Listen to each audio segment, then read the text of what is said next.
Welcome to Education in Focus. I'm your host, Eliana Kernodle. While the Montana Legislature passed measures that would enable the state to begin approving charter schools last year, a lawsuit could dramatically delay when the publicly funded alternatives to traditional public schools would be able to open. Joining me to tell us more is Chalkboard News editor Brendan Clary. Brendan, what is the situation with charter schools right now in Montana? Yeah, that's a great question, Eliana. And it gets kind of murky because in Montana, they didn't have school choice for a long time. And so then they passed what's called the Community Choice Schools Act last year. And essentially that allowed basically like it basically created a state commission for school choice. And that would allow like a charter. So with charter schools is oftentimes how it works is there's like a charter authorizer, it's called. So sometimes that's like a university, sometimes it's like a nonprofit. There's like different kinds of things that allow that. And basically they say like, we'll authorize your charter, I think every year the school has to apply. And so it's basically like an oversight measure, right? And sometimes it's a university, sometimes it is like a nonprofit, those kinds of things. And so this would I think allow, if I understand it correctly, that Community Choice Schools Act would allow for like a traditional charter school to be created with those sort of like traditional, like if you think of a charter school, it would be like that kind of thing, right? But what there is also in Montana is a public charter school that is created from like a different act. And those charter schools are created by already governing school boards. So public schools, the public school board members are elected, and then they would have the power to authorize a public like charter school kind of stemming from them, right? So it's not with like an outside authorizer. It's not with like this other state commission on school choice. So then it's sort of like a more local sort of thing. And so then the lawsuit that came after the Community Choice Schools Act was passed was basically saying the legislature does not have authority to take public funding and direct it toward these charter schools that are not created from the public option, right? And so then in the current state of that, I believe, if I'm understanding this correctly, is that there is an injunction.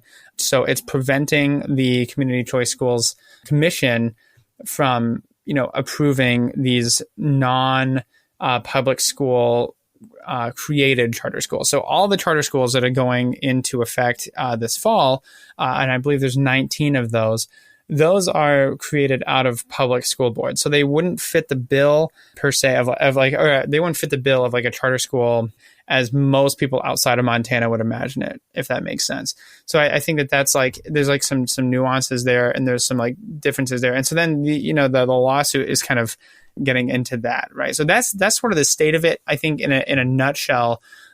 That just kind of how the different oversight mechanisms work and how the different like creation mechanisms work. And that's sort of, it gets kind of complicated, but I mean, that's sort of the nature of charter schools. They can kind of be created in different ways and have sort of different functions and different, oversight authorities, right? Yeah. So some different people have kind of different perspectives on this situation. Can you kind of get into the people that our contributor Austin talked to about this?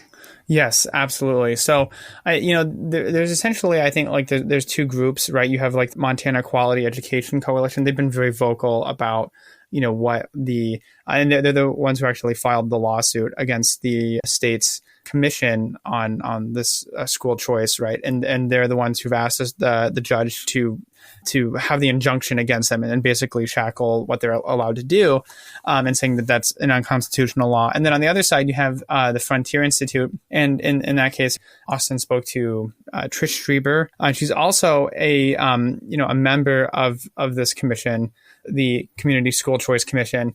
And that's the authorizer for these, community choice schools, like this other like brand of charter schools that's more, definitionally like what most people would probably think of when they hear about a charter school, right?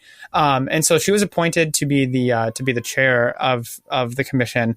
And, she basically said, in her view, these are the legitimate versions of charter schools. So, we have these other, she said that, that there are 0 charter schools because of this lawsuit, right? That would provide like what she would say was, real school choice, right? So it's not like an extension of your local public school. It's like something completely new, right? Something that, maybe families want and could have, maybe different flexibilities or different kinds of arrangements. And basically that's what we've seen a lot of in the last few years, right? Is like school choice measures that are trying to promote flexibility and promote, a lot of different kinds of opportunities for families. And that's what a lot of these advocates are, saying this will do, right? And critics, again, like with the Montana Quality Education Coalition, that's a organization that represents public schools and education associations. And they're basically saying this commission, this law will divert money that would otherwise go to public schools toward charter schools. And they see that as a huge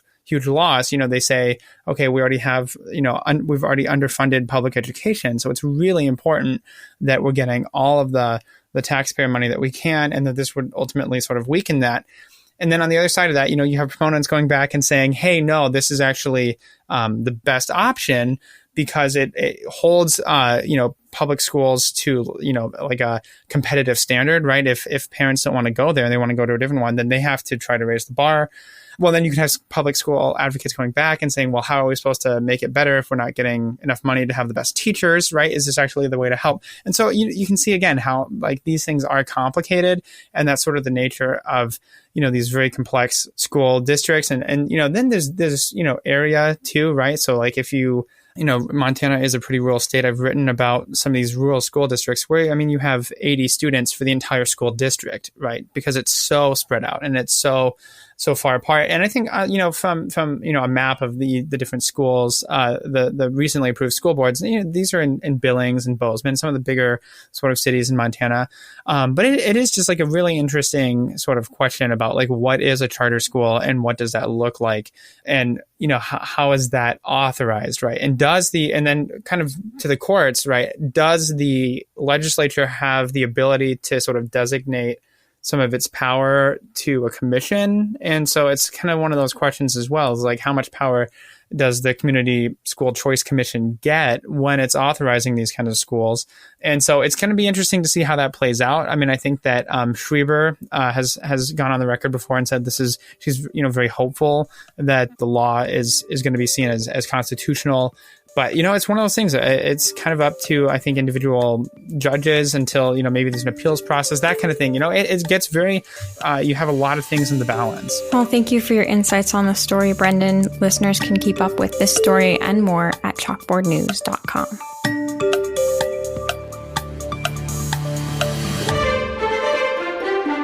Knowledge is power, and you deserve to know what happens in your state government. That's why the Center Square's reporting zeroes in on state authorities publishing stories that show where your money goes and who spends it. The Center Square gives power to the taxpayer by tracking politicians' use of the people's money and demanding transparency from state-run agencies. This is how the Center Square equips you, the American taxpayer, to hold your state government accountable. Sign up now for your state's Center Square newsletter at thecentersquare.com.